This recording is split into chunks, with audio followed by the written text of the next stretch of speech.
can be very hateful and mean.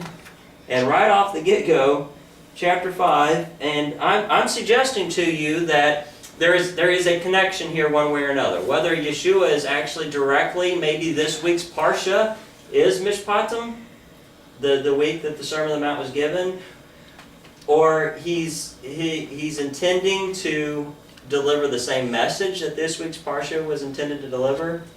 But to me, there seemed to be a connection, and he opens up with, "Blessed are they who are poor in spirit, because theirs is the kingdom of heaven. Blessed are they who are mourning, because they will be comforted.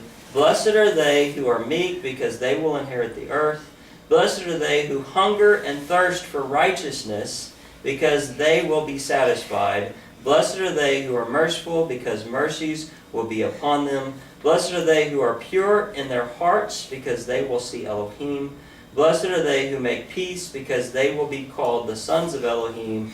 Blessed are they who are persecuted because of righteousness, because theirs is the kingdom of heaven." So, pretty much going to close with this, but here's what I want to say, and I would encourage you just to go ahead and go through and read Matthew chapter 5, and you can read a lot more than that. But I would encourage you to read Matthew chapter 5 in connection with this week's Parsha, because out of the words of Yeshua there comes a compassion. There is a meekness, a mildness. There is humility. There is humbleness. And if our understanding and our Torah-observant life is bringing us to a place that is contrary to that teaching, this can be a damaging and it can be a dangerous place to be. So I think we need to always keep in mind that our God, the God who we serve, is compassionate, full of loving kindness, forgiving, just.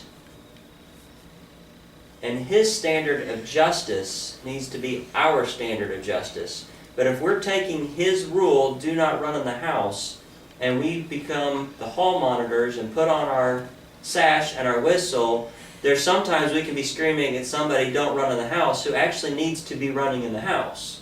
So we've got to be careful of focusing just on the instruction itself and look for the meaning or what's being said through the instruction, understanding the intent, because we always have to put it back in perspective that this Torah reveals a compassionate, loving, just God. And we need to live a life that is in pursuit of serving Him.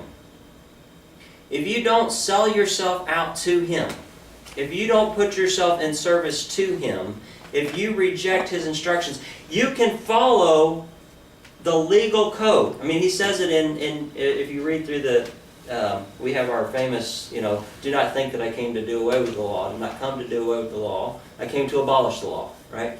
No, I'm sorry.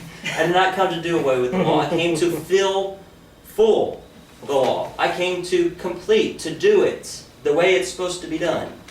And if you teach anyone, not the least jot or tittle will pass from the law by any means, until heaven and earth pass away, right? And anyone who teaches the least of these to break any of these commands will be considered least in the kingdom of heaven.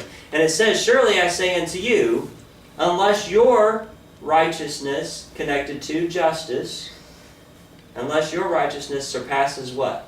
That of? Pharisees. And who else? Torah scholars. Scribes or Torah scholars and Pharisees. Torah scholars. Unless your righteousness... So let's not take the Gnostic approach. Let's not take an approach that says that, the evil God's been defeated and His law has been done away with. Hallelujah, we don't have to obey Him anymore, right? I mean, hallelujah, we can. We are set free in order to put ourselves in service to Him. Because if you're not in service to Him, He will set you free to live a life of sin. He will set you free to put yourself into bondage. So, I thought it was real interesting in the NIV. I ran and grabbed it because it says the commentary on Matthew 5:17, do not think that I have come to abolish the law or the prophets. I have not come to abolish them, but to fulfill them. And then they've got this nice little note in here that says, in this statement, Jesus clarifies his relationship to the law of Moses. The next verses get more specific, contrasting Jesus' teaching with many common interpretations of that law. You have heard that it was said, he begins, and then concludes, but I tell you, Jesus revealed the true intent of the Old Testament law rather than its legalistic interpretation.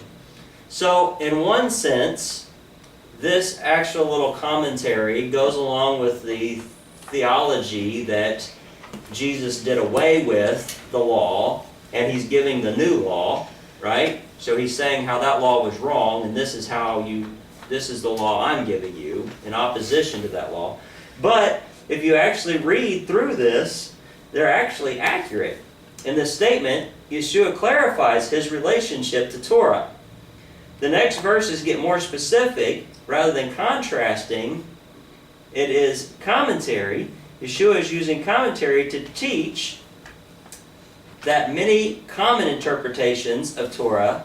He is teaching, you have heard, but I tell you, I'm trying to change the words here, and it's not working out too well.